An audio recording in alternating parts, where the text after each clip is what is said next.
Good evening. I call to order the meeting of the mayor and the board of trustees of the village of Burr Ridge for Monday, September 25, 2023. Dave Preisick, can you lead us in the Pledge of Allegiance, please? I pledge allegiance to the flag of the United States of America and to the republic for which it stands, one nation, under God, indivisible, with liberty and justice for all. Thank you, David.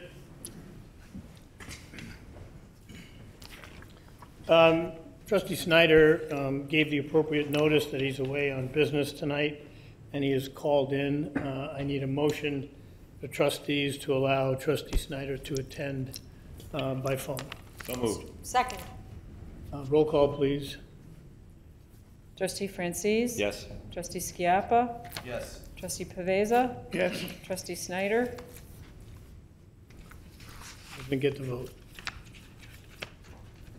You got 5? Trustee McCall? Yes. Trustee Smith? Yes. Mayor Grasso? Hello? Lou, so 5-0, the motion passes. Joe, are you on? Joe, you're on, right? I heard him, right? Trustee Snyder? Hello, sir. Yep, okay, good. You're in, Joe. Your motion's been approved, and you may participate per our rules. Thank you very much. All right. Now we'll do the overall roll call. Okay? Roll call, please. Trustee Francis? Here. Trustee Schiappa? Here. Trustee Paveza? Here. Trustee Snyder? Here. Trustee Mittal? Here. Trustee Smith? Here. Mayor Grasso? Here. There are no presentations or public hearings tonight. Takes us to item 4, the consent agenda. An item shall be removed from the consent agenda at the request of any one trustee or anyone present at the meeting. Those items marked with an asterisk are considered the consent agenda. A roll call shall be taken on the approval of the consent agenda and recorded in the minutes as an omnibus vote. If an item is removed from the consent agenda, it will be discussed by the board, opened for public comment, and voted upon during this meeting. Minutes. 5A, approval of regular board meeting of August 28, 2023. B, receive and file economic development meeting of September 6, 2023. And C, receive and file plan commission meeting of September 18, 2023. Ordinances. A, approval of an ordinance granting approval of final streetscape designs for the Village Center Entertainment District, PC 07-2023 Village Center PUD Hassan. B, approval of an ordinance amending section 14B of the zoning ordinance to amend the definition of family or for family. Z 08-2023 text amendment definition for family. C, excuse me, C, approval of an ordinance amending Section 4 of the zoning ordinance to amend the regulations for swimming pool fences. Z 06-2023 text amendment, swimming pool fences. D, approval of an ordinance authorizing the disposition of surplus property owned by the village of Burr Ridge. 2015 Ready Hall trailer. E, approval of an ordinance authorizing the sale by online auction of personal property owned by the village of Burr Ridge equipment. 7, resolutions, there are none. 8, considerations. C, consideration of a plan commission recommendation to approve a request for variation. V 03-2023 7703 Hamilton. I want it. I guess they want it, huh? So D, consideration of a plan commission recommendation to approve zoning ordinance amendments related to short-term rentals, Z 07-2023. E, approval of a proclamation designating October 2023 as Arts DuPage Month in the village of Burr Ridge. F, approval of contract and invoices for brush pickup services and tornado cleanup with Kramer Tree Specialists in the amount of $50,681. G, approval of a recommendation to award a 3-year contract for water main valve assessment and leak detention program to M.E. Simpson of Valparaiso, Indiana, in an amount not to exceed $79,000. H, approval of a 2-year contract extension for holiday decoration services to McFarland Douglas in the amount of $60,000. I, approval to appoint Jerome Connolly to the Police Pension Board for a term expiring May 1, 2025. J, approval of a request for raffle license for the Illinois Spina Bifida Association for the annual car show Taste of Burr Ridge on October 7, 2023. K, approval of the vendor list dated September 11, 2023 for fiscal year 2024 in the amount of $151,791.36 for all funds, plus $220,892.28 for a payroll period ending August 19, 2023, for a grand total of $372,683.64. And L, approval of vendor list dated September 25, 2023 for fiscal year 2024 in the amount of $678,080.49 for all funds, plus $218,890.71 for the payroll period ending September 2, 2023 for a grand total of $896,971.20. With that, can I get a motion to approve the following items on the consent agenda? 5, A, B, and C. 6, A, B, C, D, and E. 8, C through L. So moved. So moved.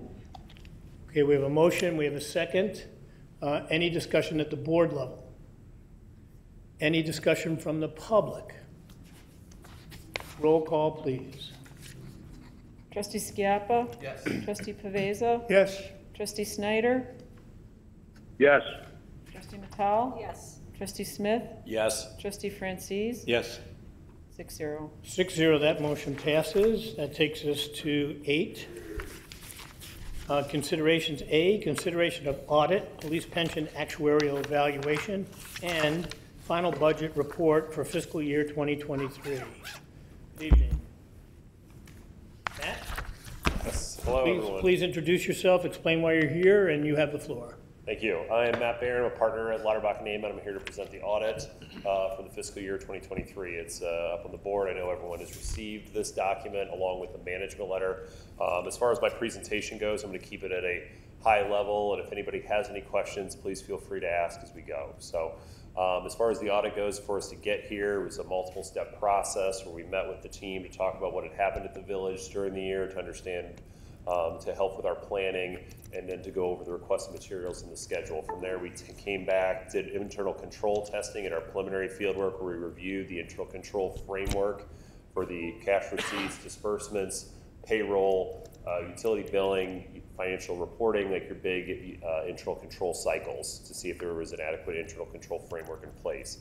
From there, we came back, tested at field work the numbers that were provided to us by the team and their trial balance, so that we can make sure that the numbers that were provided to us were materially correct, or in other words, they are what they say they are. And then finally went into the report writing phase, where we helped to make sure this audit report is in compliance with government accounting standards to help bring us to today.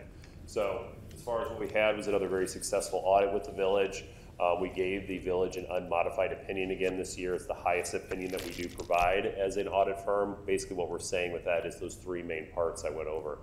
There's an adequate internal control framework in place. The audit report is in compliance with government accounting standards, and the numbers within this report are in fact materially correct based on our testing. In addition to that, as far as some highlights for the village, another positive year from a financial standpoint. We had an overall about $2.3 million increase across our governmental funds, with an ending fund, when you compare the expenses back to the fund balance, about 75% across all your governmental funds. General fund itself was very positive, ended up $426,000 positive, and you were able to transfer $1.7 million over to the capital projects funds for future capital projects, which is a very important thing. Income tax and state tax were both up for this year.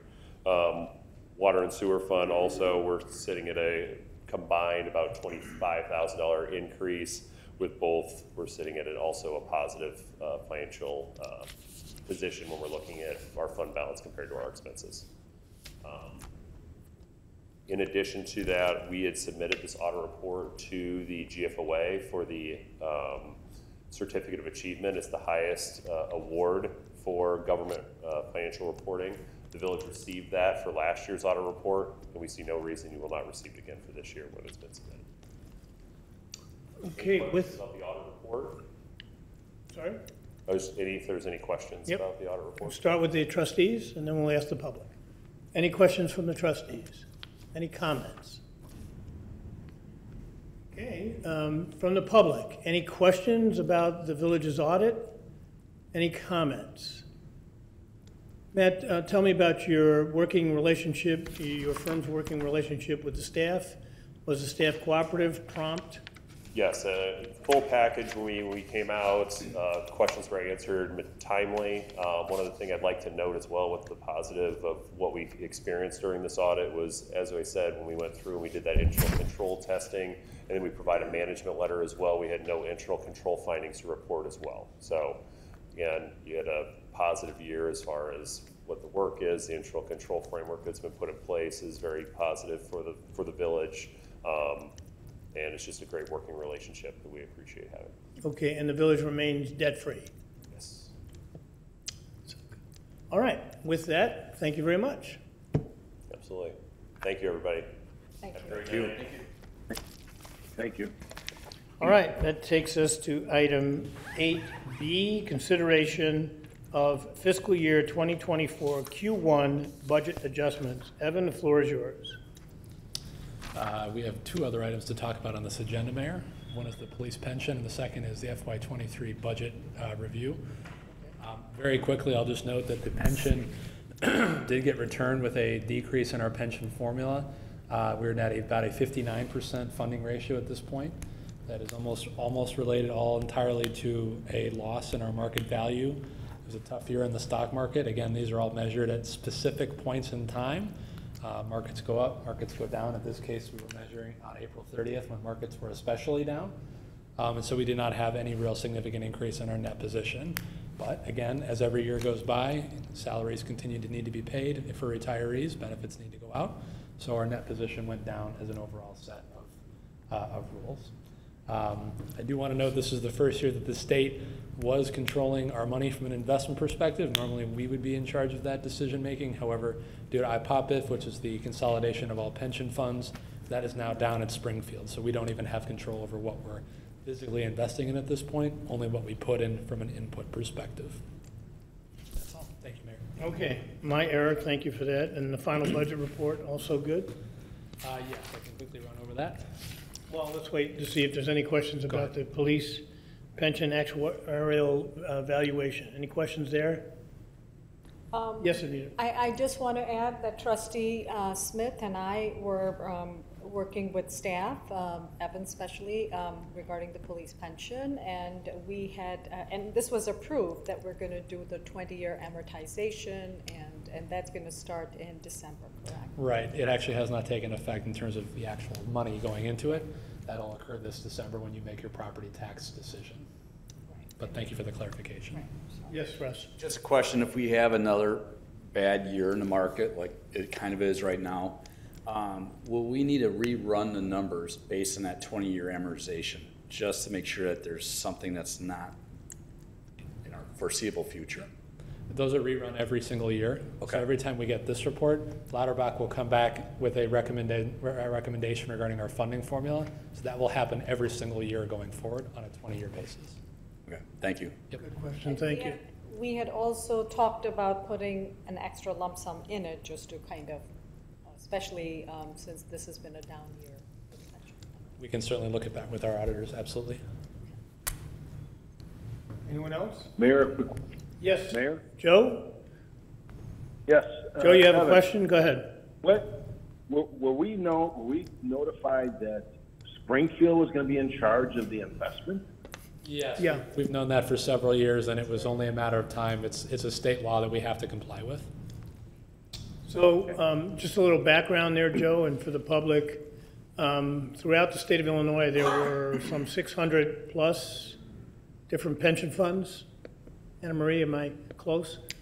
Something like 636 sticks in my mind, different pension funds around the state of Illinois. The overall consensus opinion, I think I was one of those that weighed in, was to consolidate those because there were different boards, different formulas, and the conventional wisdom was and is so far to combine them into one. Is it one police pension board and one fire pension board? And of course, we don't have a fire department, so we don't have to be worried about that from a village perspective, but we are part of the one consolidation pension board for police. Did I get that right? Okay, that's the answer, Joe. The collective wisdom was to get it under one board for all kinds of, I don't know, maybe better investing positions, who knows. Still doesn't mean that the pension will go up every year, but hopefully it'll be more predictable and supposed to be better. But that's the background. Thank you very much. You're welcome. Any other questions? Okay, and then final budget report for the fiscal year 2023. Yes, this is also reflected in the audit, but we did want to call out the FY23 and year-end review. As was stated by our auditor, we're in very good financial position. Our net position has overall increased from year to year. The general fund was significantly over budget in terms of revenue. Revenues were up 115 of budget. Expenditures were up 103 of budget. Those 103 is primarily related to the fact that we transferred a significant amount of money out of the fund into another use. It wasn't merely that we were just spending more than we were budgeting. I think as we discussed in our FY24 budget discussion, sales taxes remain to be very strong. They're at our highest ratio of receiving point ever in the village's history. We've had some downtown development. We've had some good industrial users come into our existing industrial parks, which are providing quite a bit of sales tax for the community, both retail-wise as well as online. Something called Level the Playing Field Act is allowing us to take advantage of our online retailers who exist in our village, such as Quinlan and Fabish and a number of other businesses who are really promoting a lot of good without a lot of impact in our community. So we're seeing a lot of growth in our sales tax to date. There's some of our actual budget revenue. As you can see, our actual revenues were up significantly over budget. Our expenditures were up over budget as well, but that was, again, the opportunity to transfer those things out to the capital fund to make sure that we had some future funding for some additional projects that I know the board has talked about at length in the past. Skipping down, motor fuel tax continues to grow in terms of fund balance. That's an intentional approach that we're taking to redo our road program where we're using the MFT as a transfer rather than a direct funding source. And we're also leaving a little bit back in the event that we ever need to have a matching funding source for a grant opportunity, such as what occurred a few years ago with Burr Parkway. We got a LAP grant from the federal government. We ended up needing a local match, and that's where the source of that money came in. So in the future, when those come up, we can be proactive and reach out, and we don't have to change anything from a budgetary perspective. It'll just be there for us on a planning perspective. Hotel Motel continued to really skyrocket. Revenues far exceeded our expenditures, and our hotel fund is continuing to go up. Same process is going on in water and sewer funds. We're in a very solid growing net position with both of those funds. And that's really it. Overall, again, the general sense of the village continues to be trending in the right direction, making sure we're ready for opportunities when they come up, as well as being prepared for anything which may happen in the future which is negatively impacting us. Take any questions? Sure. Any questions from the trustees? Any questions from the public? To your point, Anita, if we are going to make a decision at some point to make an investment, further investment in the pension fund, we are in as good a shape as we possibly can be right now to have those assets to use. So we're positioned. Mayor, quick question. Yes, One thing. Joe, go ahead. I would like to thank Trustee Mattal and Trustee Smith for going out of their way and spending additional time with staff to give us some good insight. It's always appreciated when trustees go out of their way and try and make an effort to assist the village and making it look good. So thank you, guys. Thank you. Thank you. All right, now we can get to 8B, consideration of fiscal year 2024 Q1 budget adjustments. Evan? Thank you, Mayor. So under financial best practices, the board is required to examine any adjustments required on a quarterly basis to our budget. These are basically any net revenues which are unaccounted for and any net new expenditures which either need to be re-encumbered to a new fiscal year or have not been budgeted in any capacity. So almost all the amendments listed in our packet are from rollovers. So again, when we had money from the AMI project budgeted last year, we didn't spend all of it last year. We spent some of it this year. It doesn't mean we're spending unbudgeted money this year. It just means that the budgeted money from last year is rolling over to this year. In summary, our net new revenues are about $158,000, and our net new expenditures are about $96,000. So we are seeing a surplus of about $60,000 in these budget adjustments. As you heard, some of the net new expenditures are, we had a tornado which cost about $25,000 to clean up for earlier this year. That's one of many examples on a smaller basis that it did occur this year that are unaccounted for and unforeseen. So all we require tonight is the board to approve these budget adjustments. Again, these are a financial best practice to keep our budget as up to date as possible to reflect our overall fund position. Here to answer any questions. Thank you. Can't complain with a positive. Yes. Can't complain with a positive. Nope. Okay, any questions, any questions from the public? Okay, then we move along. That takes us to item 9, public comment. Is there any public comment on any issue?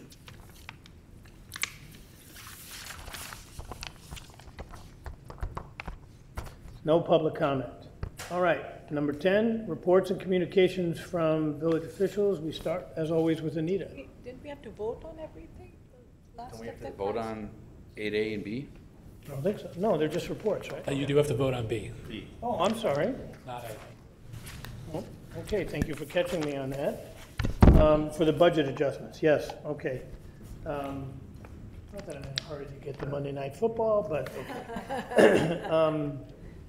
So, with that, can I get a motion to approve all the budget adjustments that were discussed? So moved. Second. A motion, we have a second. Any discussion at the trustee level on the motion? Any discussion from the public? Roll call, please. Trustee Matal? Yes. Trustee Smith? Yes. Trustee Francis? Yes. Trustee Skiappa? Yes. Trustee Paveza? Yes. Trustee Snyder? Yes. 6-0. 6-0, the motion passes. Thank you for that catch. All right, now we go to reports and communications. Anita? Yes. Well, I'd like all the residents to get ready for fun and frolic this fall in Burr Ridge. It'll start with Taste of Burr Ridge. That's on October 7th. It's from 12 p.m. to 8:30 p.m. You can buy tickets in advance. It'll save you money, so please do so. And then we also have the car show, which is from 10:30 a.m. to 2:30 p.m.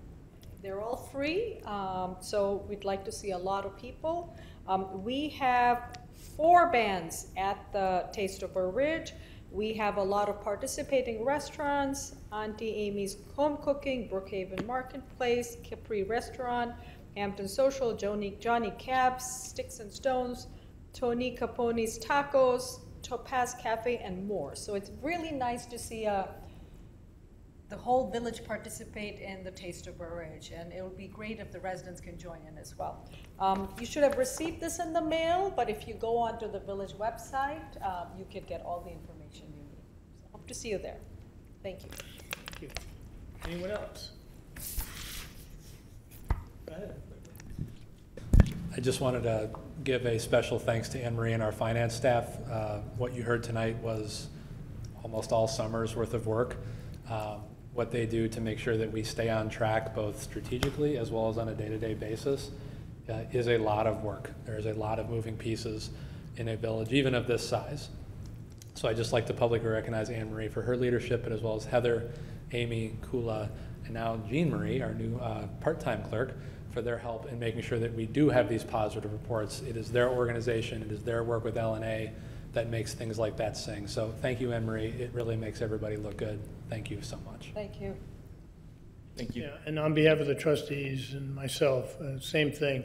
This is what makes our jobs up here a lot easier when we don't have to be concerned about the fiscal, the fiscal status of the village. And again, it's all the prep work and it's all the work that's done by the staff over the summer that results in these reports. We won an award last year, and I think we're in position to do the same thing this year.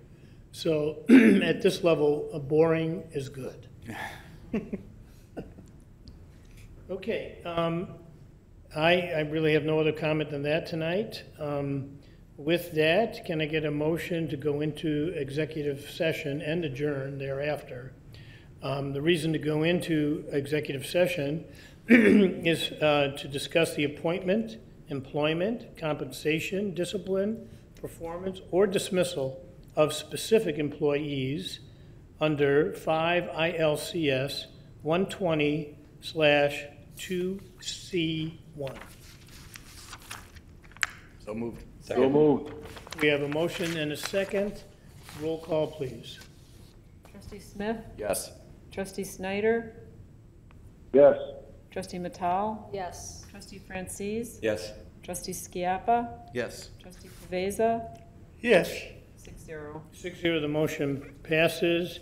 We are in executive session, and then we will adjourn.